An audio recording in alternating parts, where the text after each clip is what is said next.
कल के विषय में कोई प्रश्न है?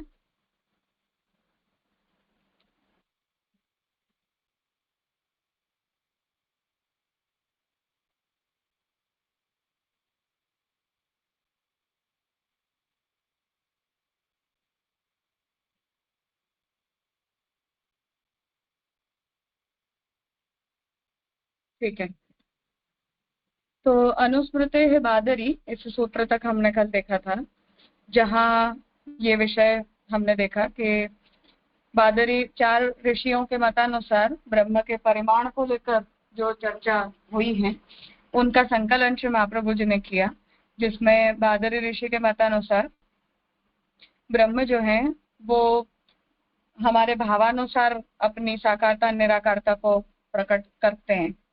इसलिए मायावत ब्रह्म की अभिव्यक्ति को नहीं मानना चाहिए, परंतु तात्विक रूप से ब्रह्म का स्वरूप ऐसा है, ऐसा सिद्धांत बादरी ऋषि ने अपनी तरफ से प्रस्तुत किया।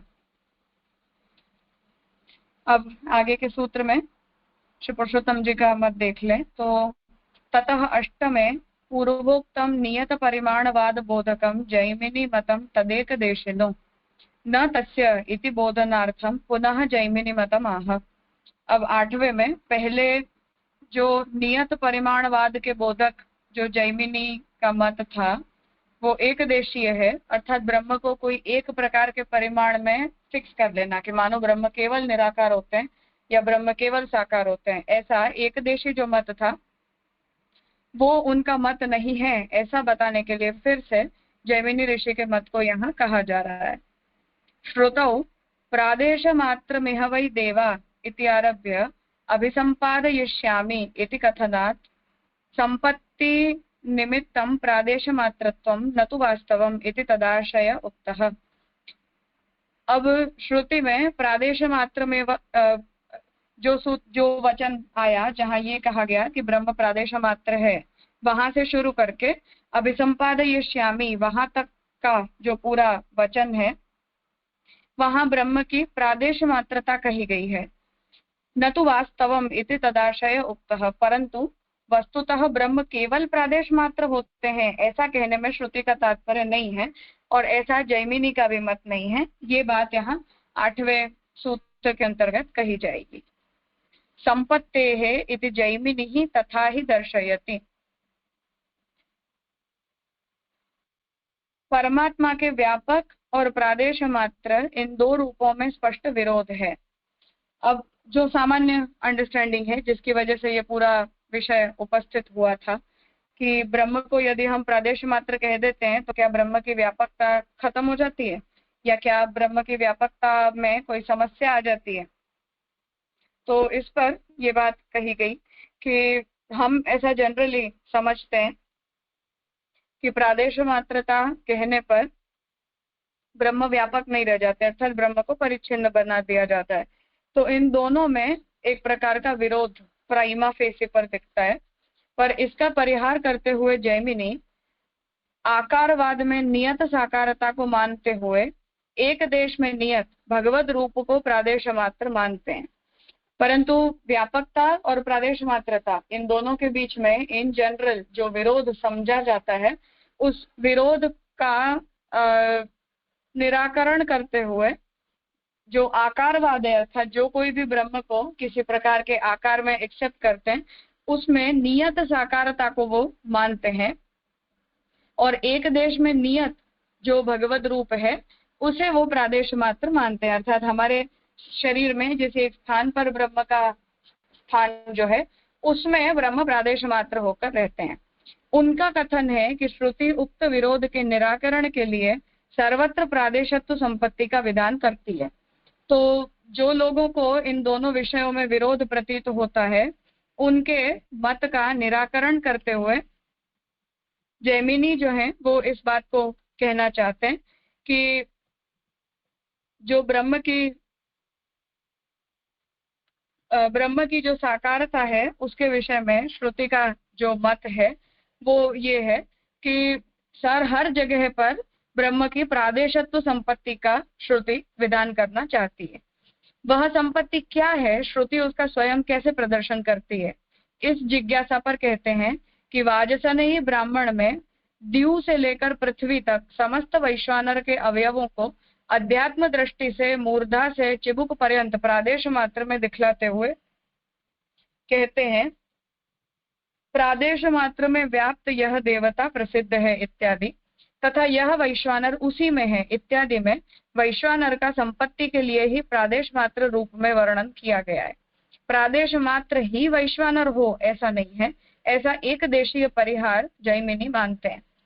तो जैमिनी वहां ये कहते हैं कि श्रुति का तात्पर्य ये है कि पृथ्वी लोक से लेकर आकाश पर्यंत जो कुछ भी है वो सब वैश्वानर के अवयव हैं। जस्ट द वे हम पुरुष सूक्त में देखते हैं कि ब्रह्मांड पुरुष के एक एक ऑर्गन में, एक एक शरीर के एक एक अंग में हम सृष्टि के विविध एस्पेक्ट्स की सत्ता का स्वीकार करते हैं।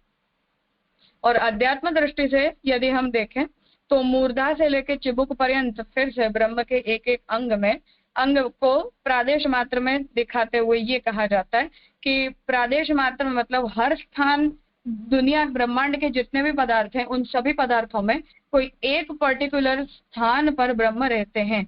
उस प्रकार से हर प्रदेश मात्र के अंदर व्याप्ति उस देवता की बताई गई है।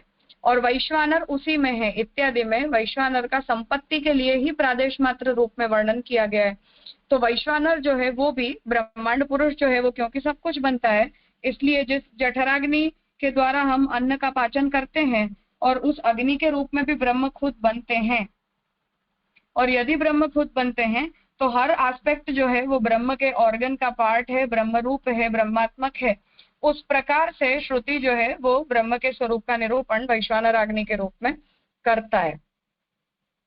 तो वैश्वानर का भी जो निरूपण आया है, अर्थात वैश्वानर शब्द पर जैसे ये डिस्कशन हुआ कि वैश्वानर शब्द जो है वो क्या जठराग्नि के लिए यूज किया गया है या किसी देवता के लिए यूज किया गया है, तो उसकी भी यहाँ स्पष्टता कर रहे हैं कि वो भी कॉन्टेक्चुअली यूज किया गया टर्म है।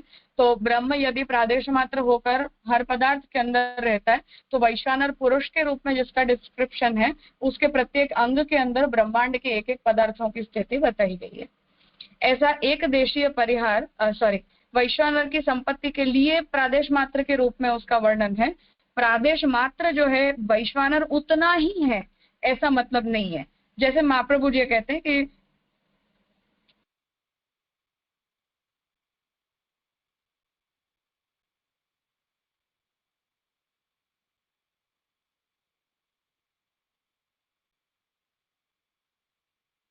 हाँ, तो जैसे महाप्रभु जी आज्ञा करते हैं कि श्रुति में जैसे ऐतदात्म्यम इदम सर्वम और फिर स आत्मा तत्वमसि श्वेत केतु ऐसा वचन आता है।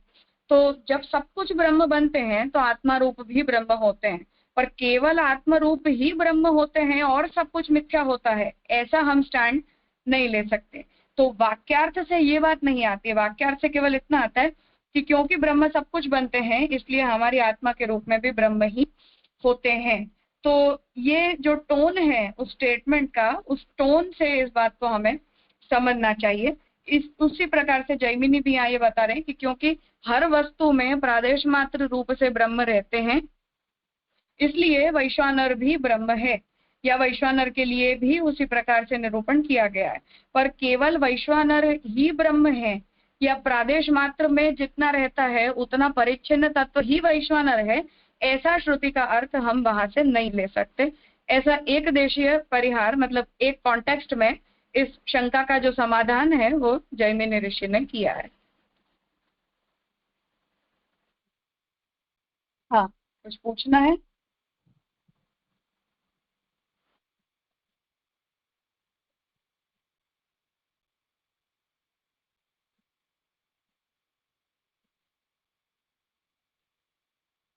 हाँ नीलेश भाई। ठीक, प्रणाम जीजू जी। ये जो मतलब वैश्वानर और प्रादेश मात्र ये जो दोनों शब्द यूज किए हैं वो हम लोग अगर केवल शब्द यूज करेंगे मतलब only and only then it's always a problematic, ऐसा कुछ टोन आ रहा है ना मैम? सॉरी जीजे।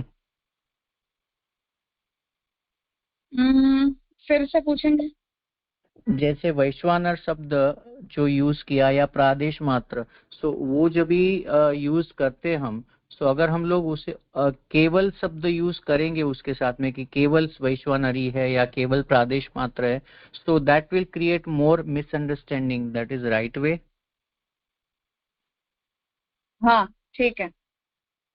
ओके. और दूसरी बात, ये जो संपत्ति का कॉन्टेक्स्ट है ना, वो थोड़ा समझ में नहीं आ रहा है जी. मतलब कौन से अर्थ से ये संपत्ति का कौन शब्द यूज किया है. शायद पहले कल आया होगा लेकिन आई वॉज नॉट देयर. सो नहीं, निकल नहीं आया था. संपत्ति का मतलब ये है कि जो किसी भी वस्तु को हम डिस्क्राइब करना चाह रहे हैं उससे टारगेट करने के लिए वहां उस शब्द को यूज किया गया है. तो हम ये टारगेट में लाना चाह रहे हैं कि सब कुछ क्योंकि ब्रह्म बनते हैं और हर वस्तु में अंग रूपेण हम जागतिक पदार्थों की या प्रत्येक पदार्थ की सत्ता को हम समझते हैं, उसी प्रकार से हमें ब्राह्मी की सत्ता में भी हर किसी को इनकॉर्पोरेटेड समझना चाहिए. तो उस संदर्भ में वहां संपत्ति शब्द यूज हुआ है कि वैश्वानर जो है वो ब्रह्म जो है वो क्योंकि सर्वत्र है इसलिए वैश्वानर रूप भी ब्रह्म ही है. उस प्रकार से हमें वैश्वानर के संबंध, वैश्वानर का जो विषय वाक्य आया है उसका तात्पर्य हमें ब्रह्म के अर्थ में इस प्रकार से समझना होगा, इंटरप्रेट करने के कॉन्टेक्स्ट. जी प्रणाम.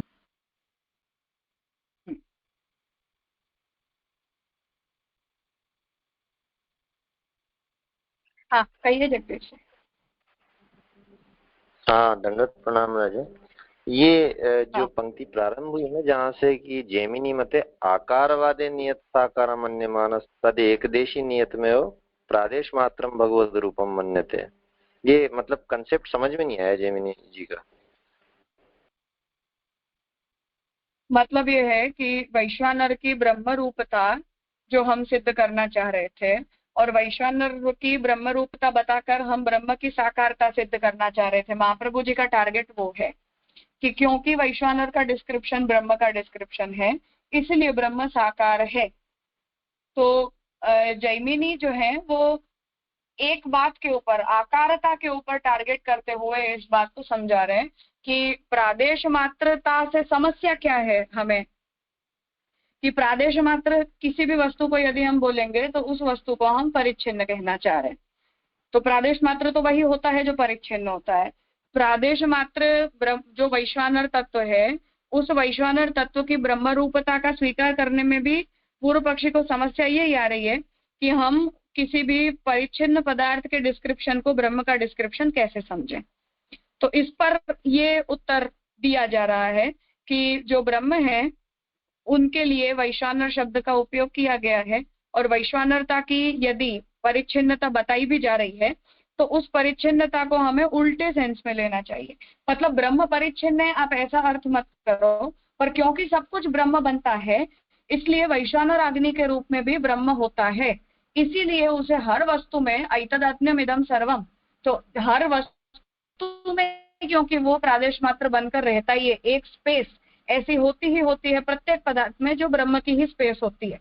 उस प्रकार से हम यदि वैश्वानर की ब्रह्म रूपता को समझेंगे तो हमें उसकी ब्रह्मात्मकता का स्वीकार करने में कोई समस्या नहीं आएगी. इस प्रकार से जैमिनी ऋषि ने उस श्रुति को इंटरप्रेट किया है.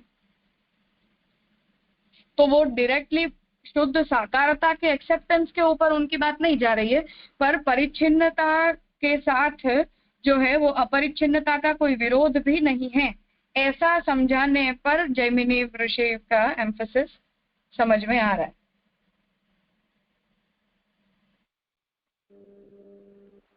जी मतलब ये स्पष्ट तो ही, लेकिन फिर हम उसको प्रादेश मात्र कहेंगे क्योंकि यदि व्यापकता बताने के लिए ही प्रादेश मात्र का डिस्क्रिप्शन किया जा रहा है तो वो तो व्यापकता ही हुई, प्रादेश मात्रता कहाँ हुई.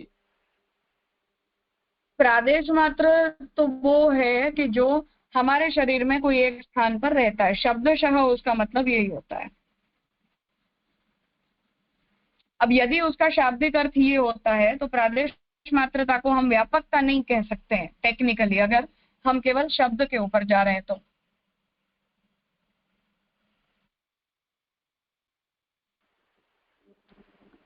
जैसे हमने लास्ट में जो देखा पूरा जो वैश्वानर अग्नि का वर्णन जो बताया गया कि भाई मूर्धा में से, और वो एक एक अंग का वहां पे वर्णन देखा, तो वो प्रादेश मात्र का वर्णन है। लेकिन उसका अगर एम्फेसिस, मतलब मेरे ये समझ नहीं आ रहा कि जैमिनी यदि व्यापकता को दिखाने के लिए प्रादेश मात्रता को कर रहे हैं क्या यहाँ पे, या सिर्फ इस बात का हम इनडायरेक्ट मीन ले रहे हैं कि वो उसका अविरोध है मतलब। नहीं, प्रादेश मात्रता से व्यापकता का विरोध नहीं है, प्रादेश मात्रता बताने पर व्यापकता सिद्ध हो ही रही है, ऐसा जैमिनी कहना चाह रहे हैं। अच्छा, माने इसीलिए यहाँ कि प्रादेश मात्रता का मतलब वैश्वानर प्रादेश मात्र ही है, ऐसा नहीं है, पर क्योंकि सब वस्तु में प्रादेश मात्र रूप से ब्रह्म की स्थिति है, इसलिए वैश्वानर रूप भी ब्रह्म है, ऐसा हमें अर्थ करना है। हाँ जी जी, स्पष्ट हुआ। एक बस ये शब्द रह गया कि आकारवादे नियत साकारम, इसको मतलब इसका भी थोड़ा आप बता दें तो क्लियर हो जाएगा। मतलब कि आकार संबंध में जो पूरी चर्चा यहाँ चल रही है, आकारवाद के संबंध ब्रह्म के आकार को लेकर, उसमें प्रादेश मात्रता रूपी नियताकारता के विषय में जैमिनी का ये मत है, ऐसा तात्पर्य। हाँ जी जी, बिल्कुल स्पष्ट हो गया, प्रणाम। हाँ हाँ मास्टर जी। हाँ जय दंडवत प्रणाम। जय, प्रादेश मात्र को जरा मैं क्लियर नहीं कर पाया इसको, क्योंकि इसके पहले प्रादेश मात्र को अंश और जो तर्जनी के बीच की जो चौड़ाई अपन रख देते हैं, इतनी लंबाई उसकी टोटल बताइए। अब यहाँ पर प्रादेश मात्र आप सीधा समझा रहे हैं कि जीव के अंदर जो विराजा हुआ है ब्रह्म का स्वरूप, वो प्रादेश मात्र है। तो जीव के अंदर तो जीव का छोटा बड़ा साज रहता है, प्रादेश मात्र अंश और तर्जनी के बीच का इतनी लंबाई बताइए, ये क्लियर नहीं हो पाया मुझे, जय इसको समझा नहीं, कोई भी प्रकार से कहीं भी ब्रह्म रहता हो, प्रादेश मात्रता का मतलब कितने भी प्रकार की साइज क्यों न हो, पर परिच्छिन्न तो परिच्छिन्न होता है कि नहीं होता है। अच्छा जय, इसको जैसे समझे वो परिच्छिन्न आकार में, तब उसको प्रादेश मात्र बोल रहे हैं अपन। हाँ बिल्कुल, तो पूर्व पक्षी को यही समस्या हो रही है कि कोई भी परिच्छिन्न वस्तु ब्रह्म कैसे हो सकता है, इसलिए वो वैश्वानर के डिस्क्रिप्शन को ब्रह्म के विवरण के रूप में स्वीकारना नहीं चाह रहे, क्योंकि वहां वैश्वानर को प्रादेश मात्र रूप से जीव में स्थित बताया है विषय वाक्य में। अजय अब इससे क्लियर हो गया, परिच्छिन्न मान रहे हैं। हाँ। तो क्लियर हुआ। हाँ, प्रादेश मात्र हमने पहले उसका जो ये बात, इसीलिए महाप्रभु जी ये बात ला रहे हैं कि आप परिच्छेद, प्रादेश मात्रता को या परिच्छेद को अपरिच्छिन्न का विरोधी मत मानो।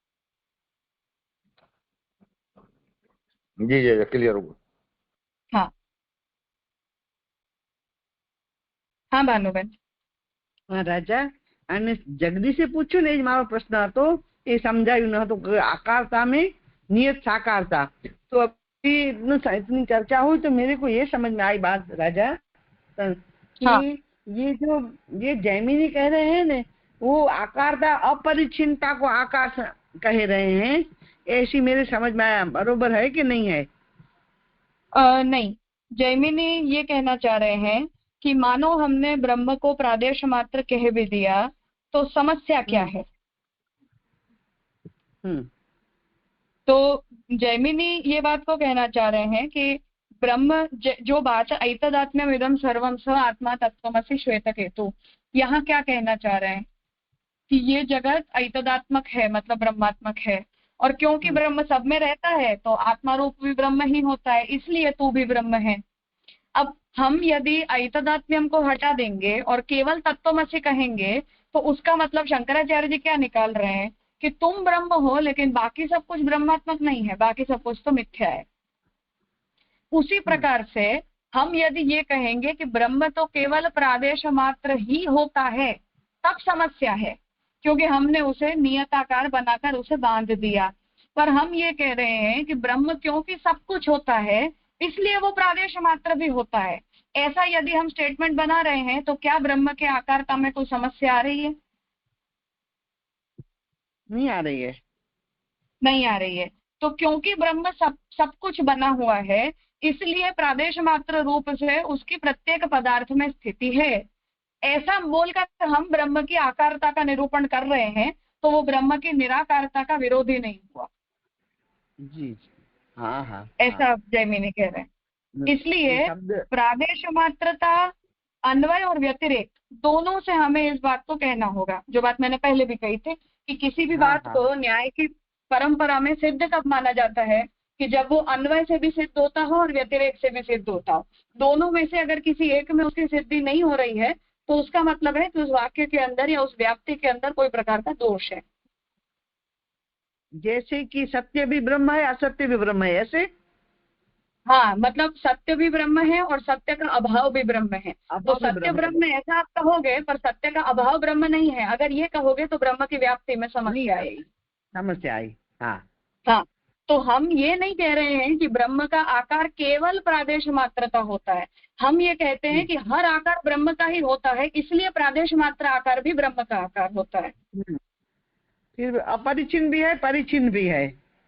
हाँ, तो अपरिच्छिन्नता उसकी इसमें है कि हर आकार ब्रह्म का ही आकार होता है, इसलिए वो आनंदाकार होता है।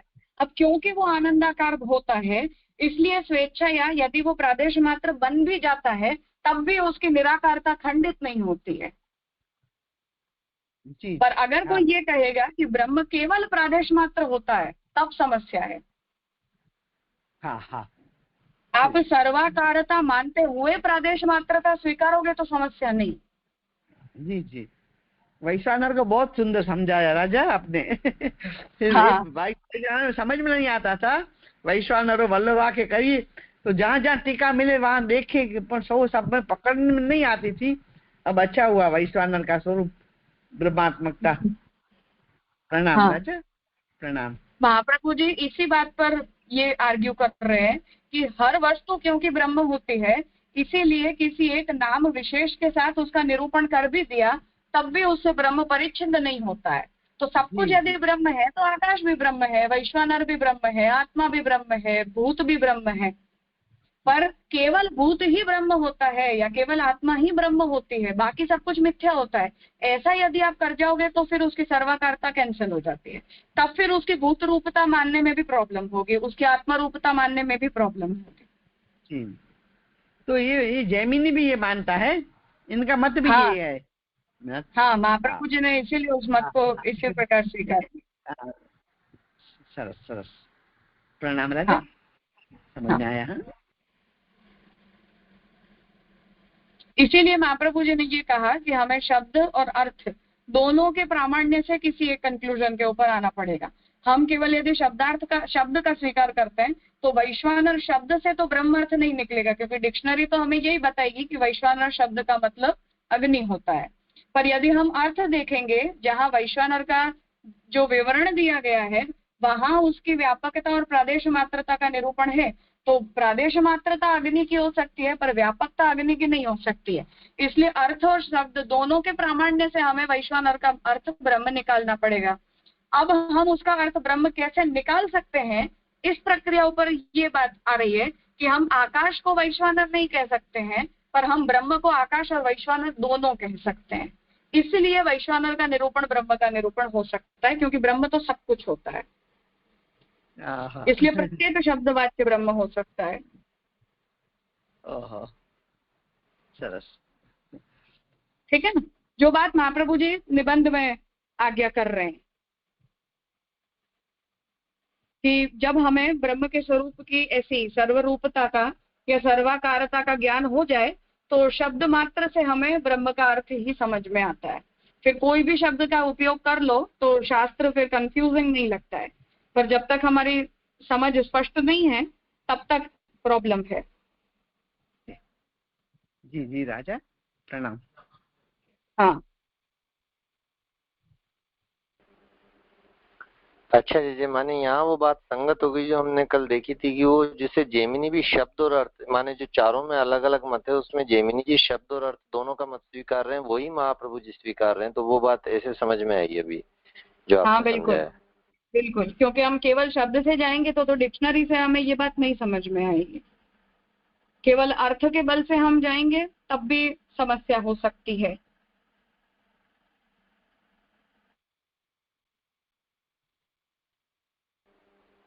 जी जी जी स्पष्ट। हाँ जी पूछूं? हाँ बोलो। जी जैसे आपने अभी बताया कि ब्रह्म की ये जो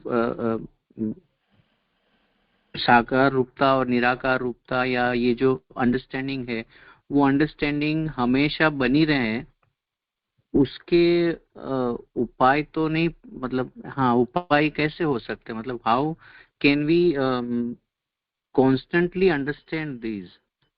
जो गीता में भी शायद यही बात कह रहे हैं कि, या तो हमने उद्धव गीता में भी देखी कि गधे को भी प्रणाम करो, ये करो, that is can be developed, but it's very always issuetic to understand कि ये सतत स्थिरता कैसे रहे। About what? कंसेप्चुअली ब्रह्म ज्ञान में? यस। वो वही है कि हमें वहाँ हर प्रकार की संगति से उस शब्द के अर्थ को समझना पड़ेगा। हमें वहाँ शब्द की भी संगति देखनी पड़ेगी, हमें वहाँ अर्थ की भी संगति का विचार करना पड़ेगा, प्रकरण की भी संगति को देखना पड़ेगा, शास्त्र की भी संगति को देखना पड़ेगा, फिर अर्थ निकलेगा। नहीं वो तो समझो स्टडी के पॉइंट ऑफ व्यू आ रहा है, लेकिन उसी को प्रैक्टिकलिटी की मैं थोड़ी समझ चाहता हूँ। प्रैक्टिकली तो हम जिस मार्ग के अनुयायी हैं उस मार्ग की प्रक्रिया से ही फिर हमारे अंदर वो ज्ञान आएगा या वो ज्ञान का एप्लीकेशन आएगा। जैसे तो हम मतलब पुष्टि जो मार्गी हैं तो सर्वात्म भाव के द्वारा आएगा।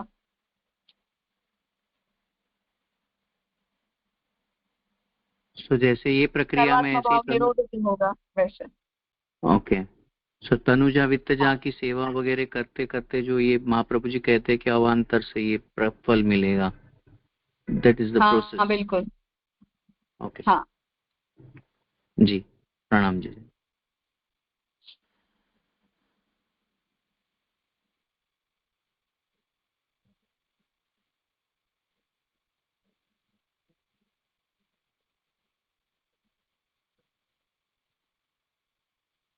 ठीक है, आगे का सूत्र देखते हैं।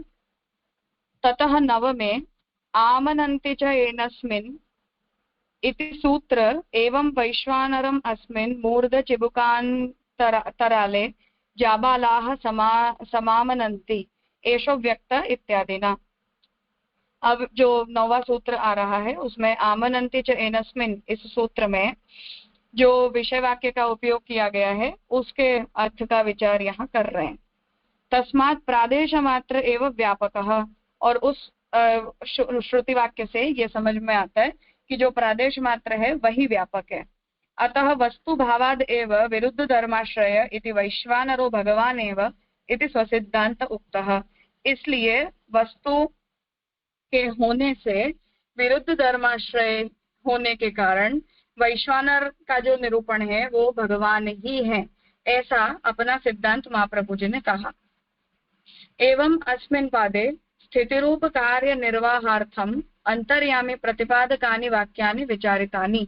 उस प्रकार इस द्वितीय पाद में स्थितिरूप कार्य के निर्वाह के लिए अंतर्यामी के प्रतिपादक वाक्यों का विचार किया गया। यहाँ प्रथमाध्याय का द्वितीय पाद संपन्न होता है। आमनन्ति च एनस्मिन्, अब आगे का सूत्र महाप्रभु जी बता रहे हैं। अब मुख्य रूप से अपना सिद्धांत बताते हैं। तो अभी तक जो अन्य ऋषियों का इस विषय में मत है उसका संकलन करके अब महाप्रभु जी अपना जो सिद्धांत है उसे यहाँ निरूपित कर रहे हैं। वह व्यापक ब्रह्म ही प्रादेश मात्र भी है। तो जिस वैश्वानर अग्नि की प्रादेश मात्रता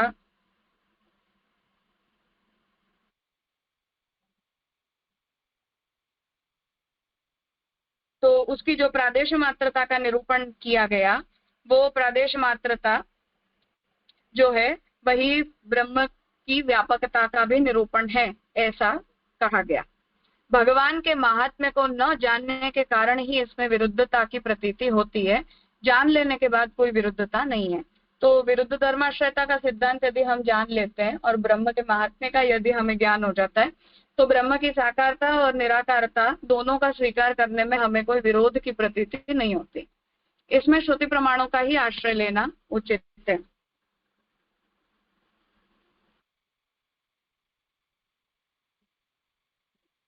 तो इस पर कह रहे हैं कि श्रुति के जो वाक्य हैं उन्हीं के आधार पर हमें इस विषय का निर्णय करना चाहिए। युक्ति की कोई आवश्यकता नहीं है, शब्द बल विचार ही मुख्य होता है। तो यहाँ युक्ति करने की कोई जरूरत लगती नहीं है। श्रुति के प्रमाण वचनों को यदि हम देखते हैं तो वहां से ही हमें साकारता और निराकारता दोनों बातें समझ में आ जाती हैं। तो शब्द बल का विचार करना ही मुख्य है। यदि अन्यथा कल्पना का त्याग कर दिया जाए तो प्रतीत होने वाले विरोध का आभास भी नहीं होगा। तो हम अपने बुद्धि से अन्यथा जो विचार हैं उसे यदि हम छोड़ देते हैं तो हमें वहां श्रुति के वचनों में कोई प्रकार की डिप्लोमेसी लगेगी ही नहीं।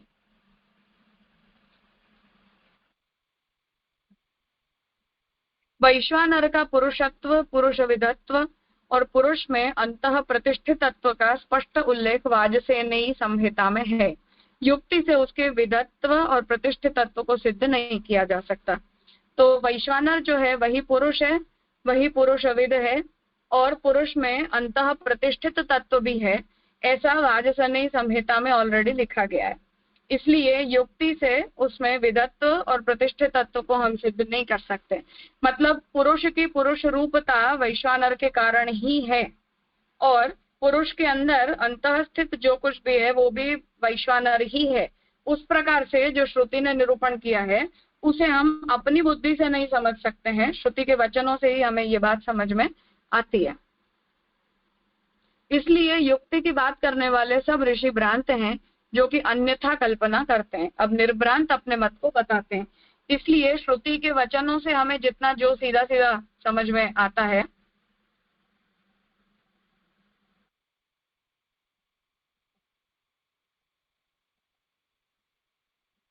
तो श्रुति के शब्द से ही हमें जो बात समझ में आती है वो वहीं से हमें समझ में आ जाती है। इसलिए अन्यथा कल्पना अर्थ के विषय में करके और फिर अलग से इस विषय को समझने की कोई जरूरत हमें है ही नहीं। उक्त वैश्वानर को इस शरीर में ही मूर्धा से लेकर चिबुक तक जाबालोपनिषद में व्याप्त बताया गया है। अब जो वैश्वानर की जो व्याप्ति है उसका निरूपण कर रहे हैं कि सिर से लेकर पैर तक हमारे शरीर के हर अंग में उस वैश्वानर की व्याप्तता का निरूपण श्रुति खुद करती है। उसमें श्रुति का प्रमाण दे रहे हैं कि यह अनंत अव्यक्त आत्मा अविमुक्त जीवात्मा में प्रतिष्ठित है। वह अविमुक्त किस में प्रतिष्ठित है इत्यादि। तो ये जो अनंत अव्यक्त आत्मा है वो अविमुक्त अर्थात जो मुक्त नहीं हुई है ऐसी बद्ध जीवात्मा के अंदर वो प्रतिष्ठित है। और वो अविमुक्त किस में प्रतिष्ठित है अर्थात अब जो मुक्त है उसकी प्रतिष्ठा किस में होगी। भू भ्रू और प्राण की जो संधि है वही देव और परलोक की संधि है। तो हम जो है वो हमारी प्राण की गति अर्थात हमारे प्राण की ऑर्गन और प्राणवायु इन दोनों के बीच का जैसा कनेक्शन है वही जो कनेक्शन है वो द्युलोक और परलोक का भी है अर्थात हम जिस लोक में रहते हैं उसका और परलोक का भी है। अनंत वस्तु संकुचित स्थान में आबद्ध नहीं हो सकती ऐसा मानने से श्रुतियों में जो उसकी विशेषता बतलाई गई है वो सब व्यर्थ ही सिद्ध होंगी। तो पूर्व पक्ष की जो ये प्रॉब्लम है कि ब्रह्म क्योंकि जो है वो अनंत है इसलिए किसी भी छोटे स्थान पर हम ब्रह्म की सत्ता को बोल नहीं सकते हैं, ऐसा जो पूर्व पक्षी का हठाग्रह है उस पर महाप्रभु जी ये आज्ञा कर रहे हैं कि ऐसा यदि हम मानेंगे तो श्रुति ने ब्रह्म की जिन विशेषताओं का वर्णन किया है वो सारी विशेषताएं कैंसिल हो जाएंगी। ब्रह्म के संबंध में युक्ति से समाधान नहीं होता, माया के विषय में ही युक्ति चल सकती है। तो महाप्रभु जी यहाँ जो है वो आक्षेप कर रहे हैं कि ब्रह्म के विषय में हम किसी प्रकार की युक्ति से समझ नहीं सकते, परंतु हमें प्रामाण्य से ही ब्रह्म के विषय में हर निर्णय लेना होगा। अविरोध में भी युक्ति चल सकती है किंतु जहाँ विरुद्ध बातें सामने आए वहां तो शास्त्र ही प्रमाण होता है। तो कोई दो वचन है कि जिनमें कोई प्रकार के विरोध की कोई गुंजाइश ही नहीं है वहां हम युक्ति का उपयोग करें तब ठीक है, तब उससे हम समझ सकते हैं। परंतु कोई भी विषय वाक्य के अंदर, कोई भी वेद वचन में यदि हमें दो वाक्यों में विरोध प्रतीत हो रहा है, तो विरोध प्रतीत होने पर तो फिर हमें श्रुति वचन के सहारे से ही निर्णय लेना होगा, युक्ति के आधार पर नहीं। वेद शब्द मूलक है, शब्द का जो मुख्य अर्थ होगा वही मानना पड़ेगा। तो शब्द के द्वारा हमें जो अर्थ समझ में आता है उसी अर्थ को हमें स्वीकार करना पड़ेगा। हम किसी लक्षणा के द्वारा कोई अन्य अर्थ की कल्पना वेद वाक्यों में नहीं कर सकते हैं। यदि कहो कि शास्त्र को पुष्ट करने के लिए कोई कोई वेद सम्मत युक्ति प्रस्तुत की जा सकती है, अब यदि कोई ये कहे कि हम कल्पित लक्षणा नहीं कर रहे परंतु वेद के आधार पर ही हम कोई प्रकार की युक्ति को प्रस्तुत कर रहे हैं, तो उस पर कहते हैं कि उक्त विषय में तो विरोध की शंका ही नहीं करनी चाहिए, क्योंकि परमात्मा का तो विलक्षण स्वभाव ही है। तो यहाँ ये बात कह रहे हैं कि ये बात भी ठीक है कि युक्ति मानो कर भी ली, पर उस विषय में विरोध की हम कोई शंका नहीं कर सकते, क्योंकि परमात्मा का जो स्वभाव है वो अपने आप में विलक्षण है। अर्थात हम दुनियावी हर वस्तु को जैसा समझते हैं या हमारी बुद्धि से हर वस्तु को हम जैसे इवेल्युएट करते हैं, वैसे हम ब्रह्म के बारे में नहीं कर सकते। युक्ति तो सामान्य विषयों में चल सकती है, असामान्य में नहीं। तो हम अपनी बुद्धि के द्वारा जो भी अर्थ का विचार करते हैं वो सामान्य जागतिक विषयों में चल जाएगा, पर असामान्य विषयों में नहीं। लोह कांत चुंबक मणि के निकट जैसे लोह के पदार्थ घूमते हैं, क्या गर्भाधान करने में मयूर भी नृत्य करता है? दोनों विभिन्न बातें हैं, उनमें एक ही युक्ति कैसे लगाई जा सकती है? तो अब यहाँ ये बात कह रहे हैं कि जैसे चुंबक है, उसके पास जाने के कारण लोह के पदार्थ घूमने लगते हैं, पर क्या हम उसके द्वारा ये कहते हैं कि गर्भाधान करने के कारण मयूर भी नृत्य करने लग जाता है? तो गर्भाधान की प्रक्रिया को हम क्या चुंबक के साथ इक्वेट कर सकते हैं? नहीं कर सकते हैं। दोनों अलग अलग बातें हैं, दोनों अलग अलग प्रक्रिया है। तो लोहे के पदार्थ का चुंबक के आसपास घूमना ये अलग बात है, और जो ब्रह्म है जो मयूर है उसका नृत्य करना ये अलग बात है। बस उसी प्रकार से लौकिक युक्ति अलग बात है और ब्रह्म का स्वरूप अलग बात है। विभिन्न स्वभावों को देखकर सब जगह कोई भी स्वभाव के विपरीत कल्पना नहीं कर सकता। तो हमारे जो जागतिक पदार्थ होते हैं उनकी बनावट और उनका स्वभाव अलग होता है, और ब्रह्म जिस स्वरूप को धारण करते हैं उस ब्रह्म के स्वभाव के अनुसार ब्रह्म के स्वरूप का विचार अलग प्रकार से होता है।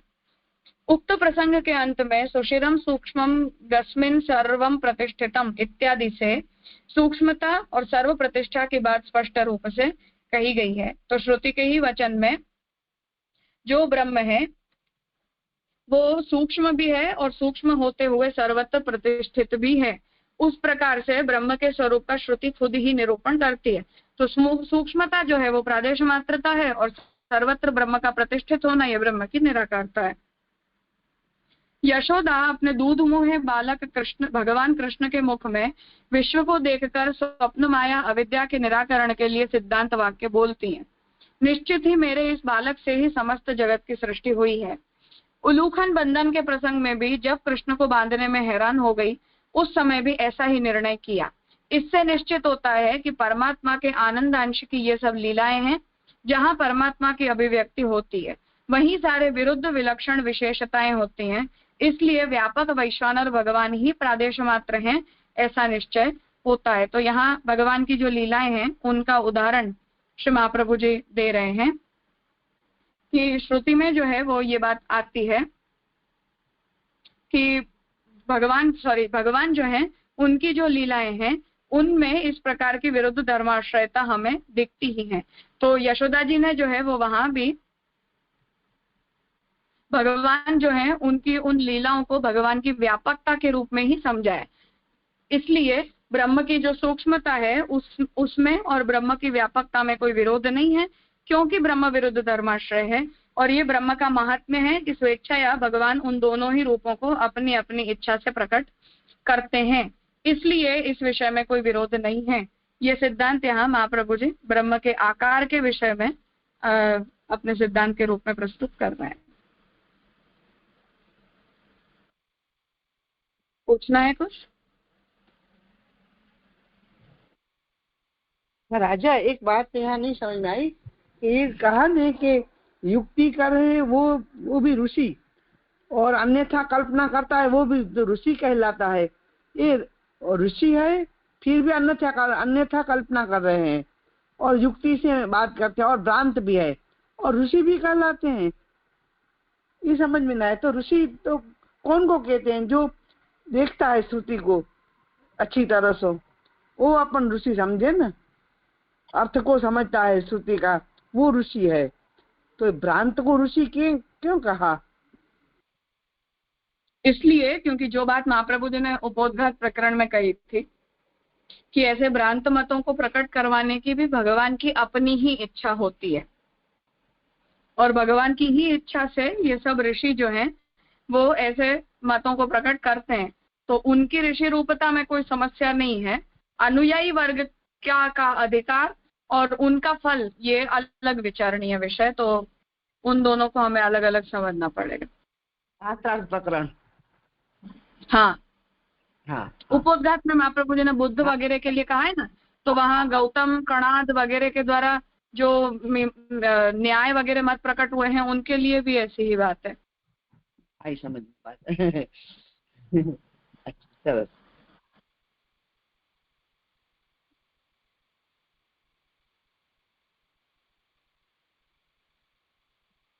और कुछ है?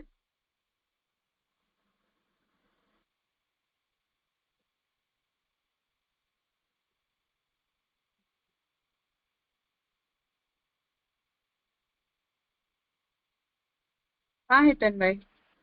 हाँ प्रणाम राजा। ये जो पुरुषोत्तम जी ने लास्ट में क्या अंतर्यामी की कुछ बात करी ना? हाँ मतलब वो तो पूरे प्रकरण के संगति के अर्थ में, पूरे ये जो 8वां अधिकरण है उसके लिए। हाँ, क्योंकि मुझे कंफ्यूजन ये हो गया कि फिर अंतर्यामी तो फिर क्या उसमें ऐसा समझना है प्रकरण के अर्थ अंतर्गत ऑल्सो भी कि जो व्यष्टि अंतर्यामी है वही समष्टि अंतर्यामी है, यानी यद्यपि इक्विवेलेंस नहीं है पर जैसे यहाँ प्रादेश मात्र है वही वैश्वानर और व्यापक है, तो उसी तरह कुछ समझ सकते हैं या नहीं? वो मतलब ये पूरा जो ये अधिकरण है उस पूरे अधिकरण से ब्रह्म की आकारता के विषय में जो पूरा डिस्कशन चला उसके विषय में पुरुषोत्तम जी ने निर्णय दिया कि महाप्रभु जी ने अपना पक्ष इस प्रकार से प्रस्तुत किया है। हाँ, मीन्स अंतर्यामी को अंतःस्थित या अंतःतिष्ठ उस तरह बता रहे हैं, या जिस तरह हम अंतर्यामी एक नॉर्मल अपनी नोशनल टर्मिनोलॉजी में समझते? नहीं, तो हम जैसा समझते हैं वैसे नहीं, ये तो शुद्ध ब्रह्म है, उसी अर्थ में ये बात आ रही। हाँ, अंतःस्थित जो है वो बराबर। हाँ बिल्कुल वही ना। हाँ जी, हाँ डेफिनेट। प्रणाम राज।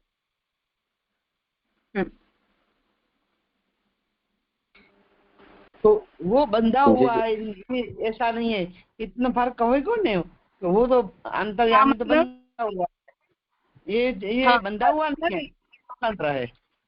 इस विषय वाक्य के संदर्भ में हम उसे बद्ध नहीं मान रहे, ऐसा कहना चाह रहे हैं। इन जनरल अंतर्यामी का जो व्यष्टि अंतर्यामी का हम स्वरूप देखते हैं वो अलग बात है, पर यहाँ कम से कम जो बात है वो ये नहीं है। इस विषय वाक्य में ये ब्रह्म का निरूपण है जो साकारता निराकारता निरूपक है।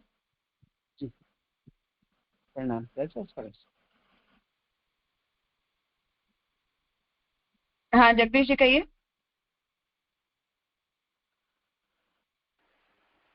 मनीष जी, ये जो पंक्ति थी कि वैश्वानर का पुरुषत्व, पुरुष विधत्व और पुरुष में अंत प्रतिष्ठितत्व का स्पष्ट उल्लेख नहीं संहिता में युक्ति से उसके विधत्व और प्रतिष्ठितत्व को सिद्ध नहीं किया जा सकता है ये।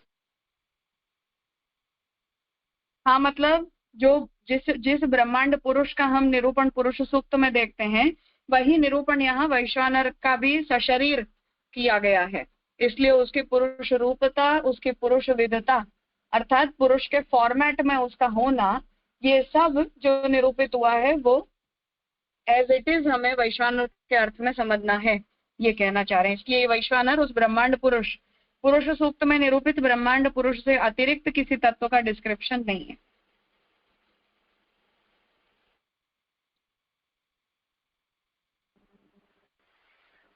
तो ये जो पंक्ति आ रही है युक्ति से उसके विधत्व और प्रतिष्ठित तत्व को, मतलब यहाँ जो अन्य जो तीन मत बताए जा रहे हैं जो अर्थ बल से विचार कर रहे हैं या युक्ति के बल से विचार, वहां उनकी बात आ रही है। हाँ, उनकी बात आ रही।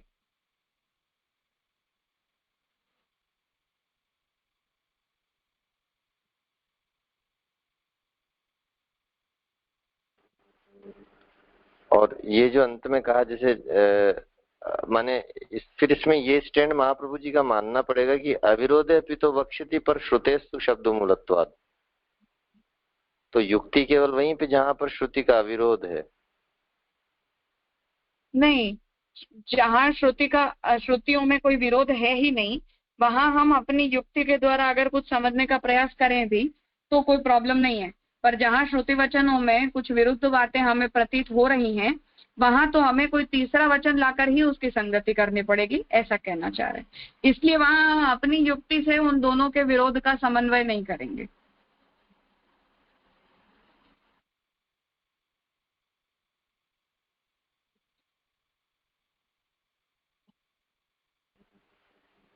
अच्छा, तो वो माने तो इसमें दो बातें, या तो जैसे मेरे जो समझ में आ रही है कि हम दोनों विरोधी वचनों को स्वीकार करने की यहाँ पर बात है, या फिर उसमें भी एक युक्ति गम्यता शास्त्र सिद्ध से दोनों को समझने की बात है। दोनों ही श्रुति वचनों का अंगीकार करना है और तीसरा वाक्य ऐसा लाना है कि जिससे इन दोनों के ही विरोध का परिहार हो जाए।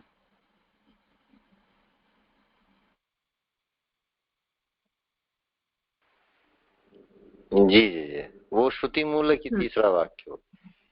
हाँ, वो श्रुति मूलक तीसरा वाक्य आएगा। युक्ति से दो वाक्यों के विरोध का परिहार नहीं किया जाएगा।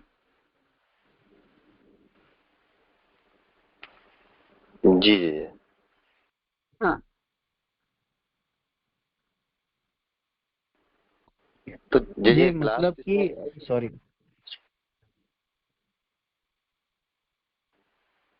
हाँ नहीं पूछिए आप एक ही बात। जी मतलब आपने जो ये कहा अभी जगदीश जी से, तो उसका एग्जाम्पल जो मयूर वाला और लोचुंबक का लिया कि दोनों जो अलग अलग विधान है उसमें एक ही प्रकार की युक्ति हम यूटिलाइज नहीं कर सकते, so that way we should do it, right? हाँ, अर्थात हम अपनी युक्ति से उन विरोधों का समन्वय करने का प्रयास ना करें, तीसरे श्रुति वाक्य से ही हम विरोध का परिहार करें, ऐसा महाप्रभु जी कह रहे हैं। जी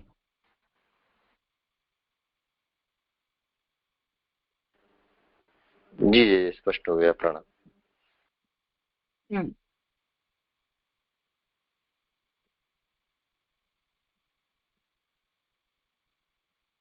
ठीक है, तो द्वितीय पाद यहाँ संपन्न हुआ है। अब शुक्रवार से विद्यापीठ में शिविर का क्रम है, तो हम नेक्स्ट वीक से आगे का तीसरा जो पाद है वो प्रारंभ करेंगे। आज यहाँ रखते हैं।